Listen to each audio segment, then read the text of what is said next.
அனைவருக்கும் வணக்கம். நா விளிம்பு வீங்கி அன்பல் முதலுற ஆவையின் அன்னம் ஒற்றவும் வருடவும் லகார லகாரம் ஆயிரண்டும் பிறக்கும். இப்ப இந்த நூற்பால ல ல ஆகிய இரண்டு எழுத்துக்களுடைய பிறப்பு கூறுகிறார். நா விளிம்பு வீங்கி அன்பல் முதலுற, அதாவது இங்க நாவினது விளிம்பானது தடித்து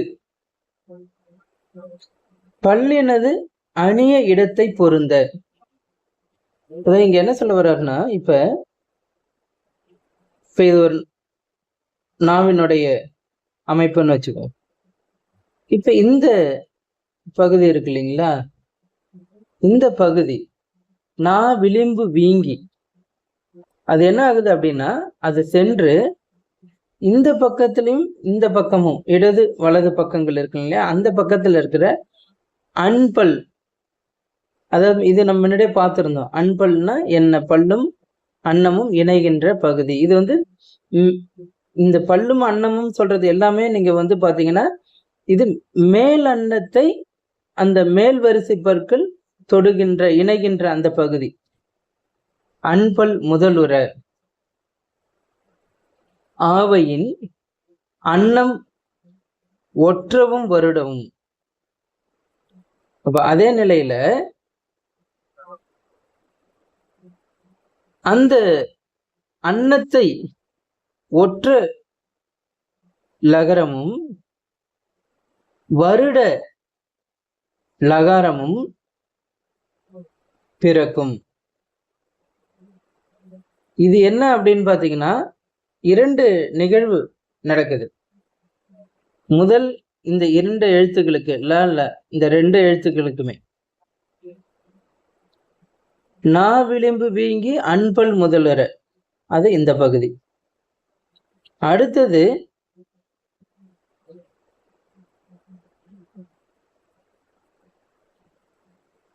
ஆவையின் அன்னம் ஒற்றம் வருடமும்.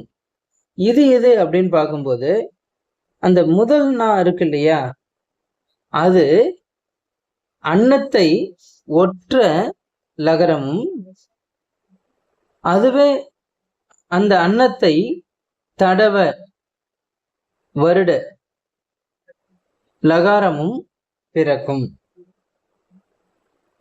ரெண்டுத்துக்கும் இந்த இரண்டு எழுத்துக்களுக்கும் இரண்டு வகையான நாவினது முயற்சி நிகழுது. ஒன்று நா விளிம்பு வீங்கி அன்பல் முதலுறுதல். நா விளிம்பு இந்த பகுதி ரெண்டும் அன்பல்லை சென்று அடைகிறது. அடுத்தது இந்த நாவானது, அதாவது நுனி நாவானது அன்னப்பகுதி இருக்கு இல்லையா, அந்த அன்னப்பகுதியை இது நடக்கின்ற அதே நேரத்தில் நுனி நாவானது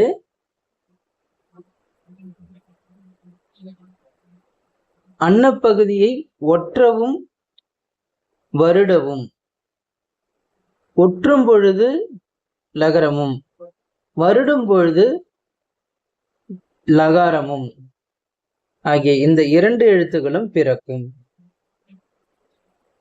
இப்ப இது கொஞ்சம் கூடுதலான முயற்சிகளை தொழில்நுட்பத்தை உடைய எழுத்துக்களாக இருக்கின்றன. இந்த எழுத்துக்கள் பிறப்பதற்கு கூடுதலான முயற்சிகள் தேவைப்படுகின்றன. நன்றி, வணக்கம்.